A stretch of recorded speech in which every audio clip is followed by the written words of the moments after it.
guys, welcome back to another episode of this podcast. So today I'm going to be talking about Suicide Prevention Awareness Month. Trigger warning to anybody who doesn't want to talk about suicide or kind of just is, because I know it's a touchy-feely subject, so just a trigger warning. But today I have my identical twin sister and her son, and she is going to talk about her depression and her story of depression and suicide, as well as her suicide attempts. Hello, buddies. So, Casey, tell us a little bit about yourself. Well, I tried to put him down for a nap, but that didn't work. Well, I'm a stay-at-home mom, pretty much. That's all I do, is I take care of this little one. Awesome. That's all I do. So, Case, what led you to kind of thinking about suicide or wanting in a way to end your life? I just remember being in a lot of pain all the time, and I could never explain why I was in pain, just that I was. Like, wanting to cry all the time, feeling like I was alone, nobody was there, even though I was surrounded by, like, everybody. There goes my phone. That was pretty much it. I don't know. I mean, maybe like things from my childhood or things that were going on then was also a part of it, but mainly it's just how I felt every day. And I think that's a lot of, like, a side note to that is a lot of times in our society nowadays when people do feel alone or people do feel like that, we don't see the necessary small signs to when someone is thinking like that or showing signs that that's what it's going to lead up to. We kind of miss that, and then we sometimes don't even pay attention to when someone actually is doing it or wants to do it and says something. But I want to just talk about kind of your story and kind of how it went down and kind of just... Because I think you've had two, correct? You've had two suicide attempts. So you can share as much as you're comfortable sharing within your story as you want. Blah, blah. Well, the first time was like right after high school. I was watching everybody I knew say, I want to be this, I want to be this, I want to do this, and I spent most of my time in senior year in high school messing around, doing things I was not supposed to do, getting drunk in the bathroom, smoking in the bathroom, things that were probably not the best idea to do. And by the time high school ended, I still had not a clue what I was going to do. And I was watching you succeed and me being confused, and I just broke up with somebody, my first love, and I was crushed, and along what was going on in my household with our parents and how they did the best they could. I know they loved us, but they were very pushy and abusive at times within mentally wise, and it kind of messed with my head quite a bit. And I remember being in the garage one time, I just felt so broken and just done with everything. I couldn't take it, that I drank a little bit, and I was underage, so I would just find ways to get what I could. And then I grabbed my dad's pocket knife and I put it to my stomach, and I was thinking about it, and then I just remember dropping it, and I just fell on my knees, and I started crying, and I called my mom to say that I wanted to kill myself and that I was hurting, and I just wanted it to stop. And she came home, and then after they calmed me down, they wanted to take our phones, and I begged them not to. I think I remember this. I think it was the time where you came in from the garage And Yeah. you came to me saying you called mom, and I was like, because I knew a little bit about mental health because I was kind of going through it with our parents too. Kind of me and her handle things very, very differently. But I think I remember you you kind of saying that I wanted to kill myself, and I was like, okay, do you want to go to the mental hospital? Because I know that's not like, it is not the best thing to do, but like it is a thing you can do, and it is very helpful to go to the mental hospital to get the help you need. And you should go if you feel the need to go, but I was just like, should we do this? What can I do? Like, I really didn't know what to do. And I think that's a lot of why people in our society kind of don't do anything, because we're like uncomfortable, we don't know what to do, and we should really learn like what we do, and we should really take in That's consideration. the thing, though. I had no idea what to do, and it's not like I had a lot of friends. Because it's scary for you, and then it's scary for the people who are knowing about it, because we're all in this kind of together. You more than us, but it's kind of the fact of we all should work together to kind of know what to do and kind of create a safety plan. And I kind of wish you would have told me a little bit sooner, so that like I didn't tell anybody. We could have made like a safety plan. I kind of just kept taking it. I remember in school just going out of class and asking to go to the bathroom, and I would just cry. I would not be able to stop. I would just cry for no reason. I'd just break down and then go back to class and act like nothing ever happened.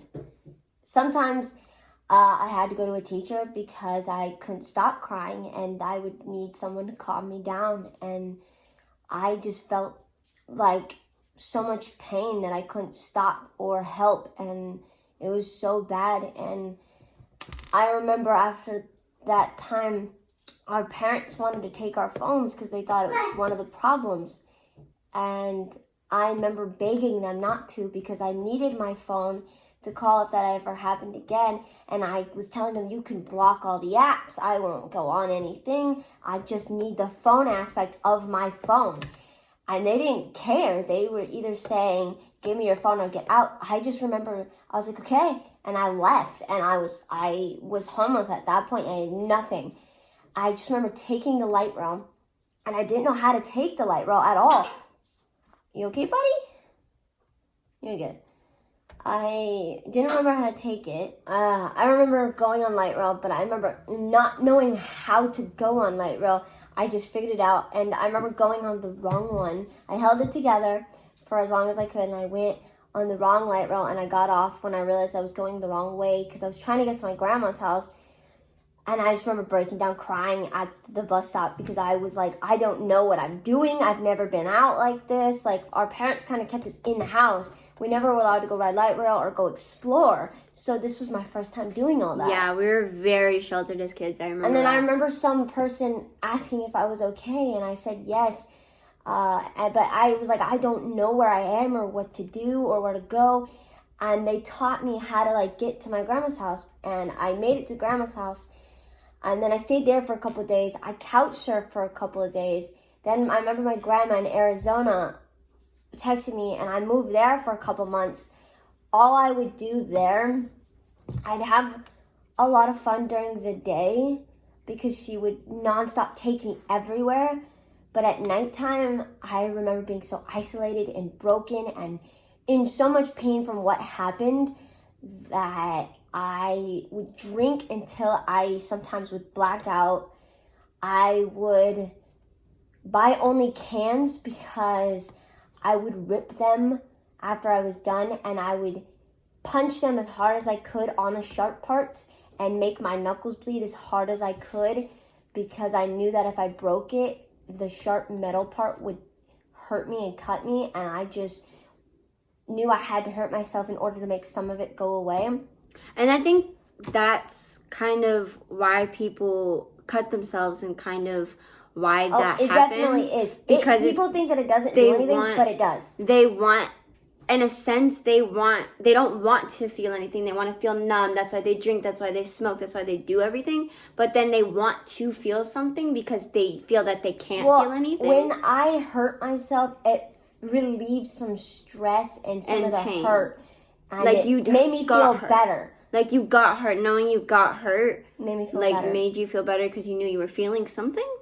No, it just made me feel better that I was hurt, that it relieved some of the stress. I don't know how, and I can't explain it, but I do it every single night, and then I would wake up either in my room or on the bed with a headache the next morning, and some nights not even remembering what I did, what I said. I guess I did a few things that I lost some friends with because I did them and not remember doing them. And I remember I did it for 3 months straight. I came home because you asked me to come home. I remember that because it got really bad here for even me. And I was at the point where I was like, I can't handle this. I don't know. I remember not knowing what to do. So I was like, okay, I need Casey. I need you here. And I didn't even know why I needed you here. I just knew you were my twin. And with twins, you kind of have that bond with each other. So it's like, twins are very different than every other sibling. And I just remember, I want you. Like, the only person I wanted was you. I came home.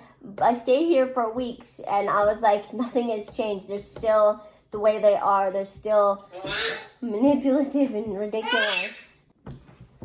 But I remember coming back here, and I remember them being the same. So I moved with Grandma for a little while. Grandma here because I knew you wanted me to stay. And then I went to your school. I never actually went to college. I just was there to hang out. That I remember. I was just there to mess around, meet new people. That I remember. And actually go to class because I wasn't signed up for class. But I remember meeting someone that used to go to Harvard, and he got kicked out. I don't know if anyone remembers him ever, but his name was Legend, and he didn't have a room, but he had a free home, and he said I could live in the closet, the walk-in closet. So I said, that's fine with me. I'm small. I can, be a little Harry Potter style over here. I did make fun of myself for that. Harry Potter over here. But I remember going it was at Royal Oaks, too. It was the weird, trashiest, horriblest place ever. And we weren't actually supposed to be there. I met John.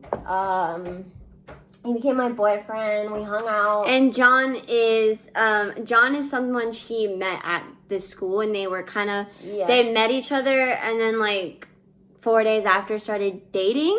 That's a good way to put it, dating. So yeah. But I remember he didn't want me staying there alone, so he joined me in living there. So he moved in with me in the closet after 4 days of knowing each other. Yes, stupid. But at the time, sounds smart. And he was on his way over, I guess. This is the second time I tried, and I didn't remember a lot of this because I was so drunk, and I got told what happened, but... Oh, I remember this. I was in the closet after walking to the gas station. I would go out to gas stations by my area at Royal Oaks saying, I have a 20, can you go buy me beer and I'll give you whatever's left over? And people would. And I got a 6-pack of Bud Light, and I let them keep whatever was left on change. And I went home into the closet and I drank all of it. And I just remember being in a lot of pain, but there's also things that I wish that I didn't do, that I did that I couldn't tell my mom, that I really wanted to talk to my mom about or talk to people about, like having sex for the first time, and I kept it to myself. I didn't tell my mom, and I wish I could share, but my mom and I weren't talking at the time, and that broke my heart. Because I love my mother, but we fought and things happened and said things that we aren't proud of. And I am ashamed of doing it. And I'm ashamed of a lot of things that I've done. And I punched the cans and my hand was bleeding. And I remember getting the knife out again. And same knife I kept. And I remember cutting my hand right here. And I have a scar on my hand from it. And it just didn't make me feel better. And I remember, I guess, videoing myself, and I don't remember particularly doing it. I remember glimpses of it, but I videoed myself with the knife to my throat, saying all these, I think I was saying all these things about wanting to die or something like that, and I posted it on social media, and then I guess I got off of social media, and I still had the knife to my throat, and I wanted to do it so bad, and I wanted to just stop everything, stop the pain, stop feeling like a burden, stop feeling like nobody wanted me, like nobody wanted. I felt like everyone didn't want me here. There was no reason for me to be here. Like nobody wanted to hang out with me. I had no friends. I was losing everybody because of the choices I was making. I felt so lost. I felt like my own mother, my own parents didn't want me, and I didn't even want me. I didn't want myself. I hated everything I was doing. I just couldn't stop what I was doing because of how broken I felt. And I remember, I guess, Legend grabbed my phone and called John, and John was already halfway here, and he ran as fast as he could and got into the room, and he talked me down, and he got the knife. I guess John grabbed the knife. He grabbed the knife from me and cleaned my hands up and put me to sleep.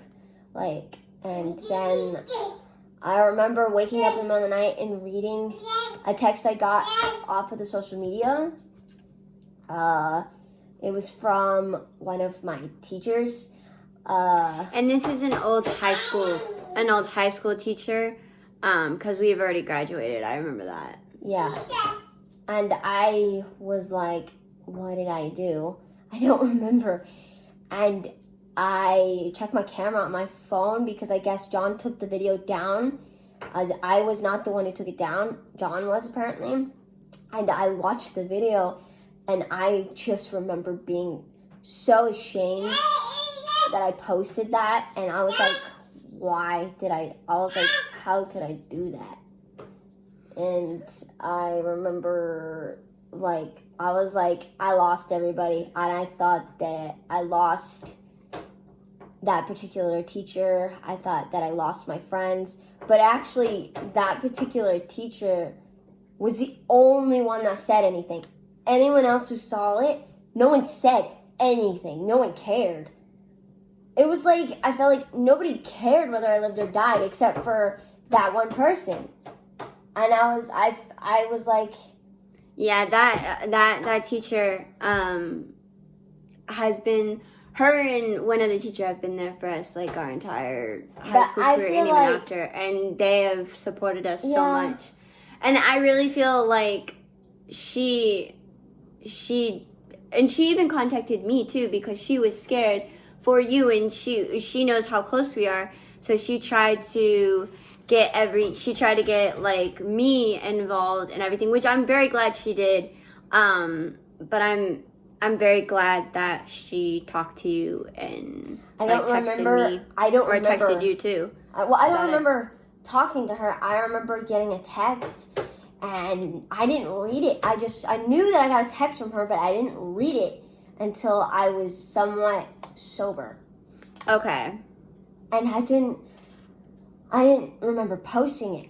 I remember glimpses and pieces, and sometimes I have nightmares about it. Yeah, that sometimes can come with like people who have PTSD. You probably gotten PTSD from it. Well, I have nightmares and glimpses of stuff I don't remember, but I recall happening, but I don't recall happening. And I didn't want to know for a very long time. I didn't want to know. I just remember not remembering that night, and I was like, John asked me that next morning if I wanted to know what happened. After watching the video, I was like, I don't want to know. I saw a glimpse of what happened last night off of that video, and I was like, I don't want to know the story. I don't. And I just kept drinking and hoping that the pain would stop, and it didn't, and I kept sinking and sinking until I moved again. And she moved around. She ended up, I remember correctly, if I'm correct, you moving back to Arizona. That was why I moved back, was because I kept falling and falling, and I felt so much more pain here than I did in Arizona. Yeah, and I remember that. Like, I felt so, I understood why you moved back, and I was at the point where I was like, I need her to be safe and feel safe and happy more than I need you here with me. So I was at the point where I was like, okay, I can handle this by myself here, or at least I thought I could. And then she moved to Arizona for what, like? John and I moved to Arizona for 7 months, and it was there that I realized that one night I was sitting, because John and I had a fight. This is when we started having problems, and we started fighting and arguing and hating on each other a lot, that I sat down and I was going to get drunk, and I was going to just do everything I normally do. But then I looked and I was like, what am I doing? This isn't going to solve anything. And I remember pouring out the bottle and just walking away, and I just went and did some of my music, and I fell so hard on my music because I no longer wanted to drink. And then a couple months later, being sober, and John and I started fixing things, because that was somewhat of the problem. John didn't like that I drank so much. That we finally got in a really good place, and we've already been dating for almost 2 years. He proposed, and we were engaged for a few more months, and then I found out I was pregnant, and we moved back. And then once you found out you were pregnant, you moved back here. Yes. And then that's where you kind of like, you were like, okay, she like cold turkey stopped, pretty much. She stopped drinking once she found out she had him. I really feel I like stopped drinking, stopped smoking. I feel like her having this kid and Orion was the best thing that ever happened to her. As soon as I found out I was pregnant, I stopped smoking weed. I stopped drinking. I was like, okay, well, now my pain isn't it can't exist anymore. It has to be in the back burners, whether I am like dying inside or not. It has to stop, because I have an important job I have to do, and I was pregnant, and John was excited, and we were heck of excited and scared at the same time. But I want to ask you a question. How hard was it? Because people who are drinking and doing that and have like a problem. You were an alcoholic. I still am.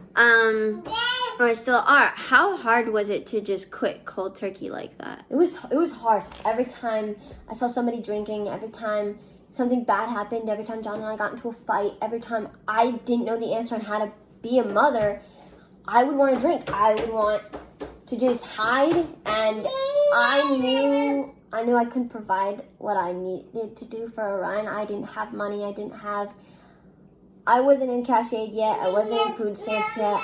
I had no idea what to do.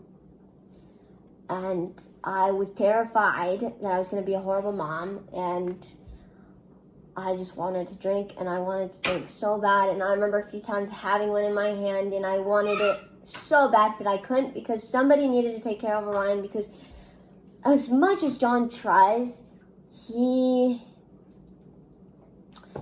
more of a... He gets tired really easily, and after work, he just wants to sleep. So he can't keep his body awake, so he just sleeps.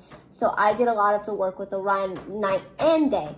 So yeah, and I think like with like your suicide and kind of everything, Orion became that hope, that's my reason to be on Earth. It did give me hope. I don't know if it gave me hope. It gave me a reason. It gave me a reason, yeah. Like, because you were saying, like, no one wants to hang out with me. I have no friends. He gave you a reason. It wasn't just that. It was just, I felt like nobody wanted me here on the earth. Nobody cared whether I lived or died. Nobody would notice that I was gone. And I felt like it didn't matter. But no, Orion did become my hope in a sense, but he like a purpose. Because I feel like he in definitely life, gave me a purpose. I feel like in life, everybody needs to feel like they have a purpose. And I really feel like he not knocked you out of it, but like with suicide, you're always like with depression I still and have suicide. those thoughts. It's not gonna go away. It's an illness. You have an illness, and I really feel like in our society nowadays, people think we can just turn the illness off or turn the thoughts off. You can't. But no matter what, you can't. You can go through life living and you can think, hey, I want to do these things. But it's just like the fact that we can't turn it off. And it is an illness and it's hard. So is it still challenging to deal with like the suicidal thoughts and like the depression and everything now? Every morning, it's hard for me to get out of bed. It's hard. So I have my good days, but some days, I remember, I think last month, I had a lot of days where I would wake up and I would just start crying. No reason. I just feel so sad and I would cry and then Orion would wake up and I'd have to just swallow it and I would just have to change his diaper, feed him, and just be a mom. And I would have to swallow it down and be like, well, it doesn't matter if I want to lay in bed. It doesn't matter if I want to die. And it doesn't matter if I want to cry. I have to be a mother. And I love this job more than anything in this world. He is the best thing that's ever happened to me. And he's making me better.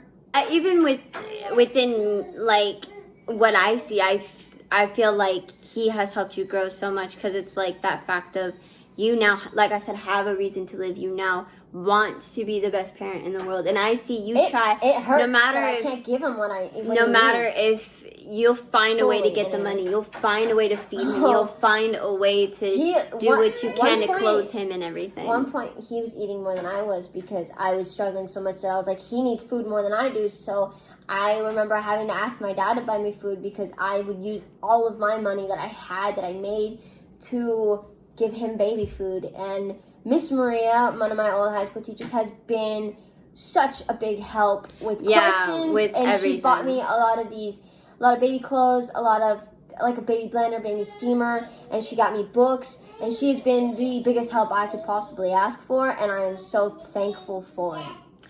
Yeah, and it's just the fact, we're gonna wrap up here, but I just want to like say to anyone who has suicidal thoughts or ideations or just thinking about it, no, you are not alone. You are not by yourself in this journal. You're not battling this alone. And the suicide hotline is 988. I will link it down in the description.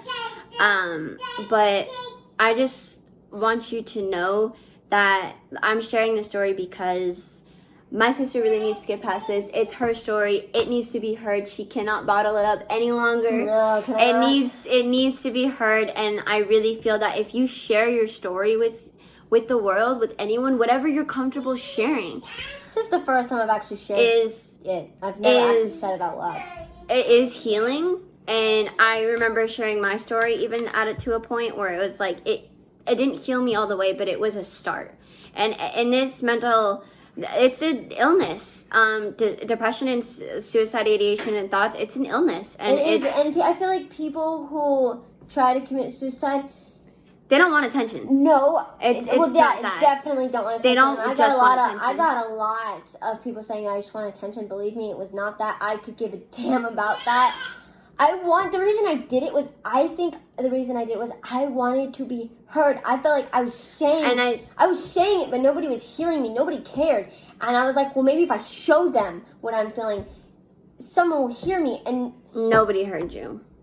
I think they heard me. I think they were just too scared to do anything. And that's what I feel like in our society. Like, I know we're closing out, but like, people are so trapped in what they think society should be that when someone is crying literally out for help, and people think it's attention, but people think it's just attention. It's so shameful. You feel that guilt too. After I try to commit suicide and people know about it, I feel so ashamed of it, and it's not something I'm proud of, and it's not something that I wanted attention for. I still eat myself at it. I still get nightmares about it, and I feel like people don't quite understand how shameful it is. That you would do that, or that you would try it, or that you would cut yourself and do all these interesting things to make yourself feel better. And it eats at you a lot, and I feel like people don't quite understand that. They just judge you instead of trying to understand and put in your perspective. And I feel like that's where a lot of things get messed up.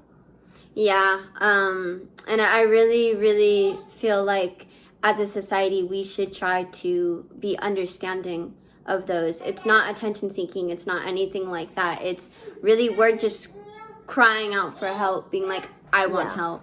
it is. But she has to get back to her little one.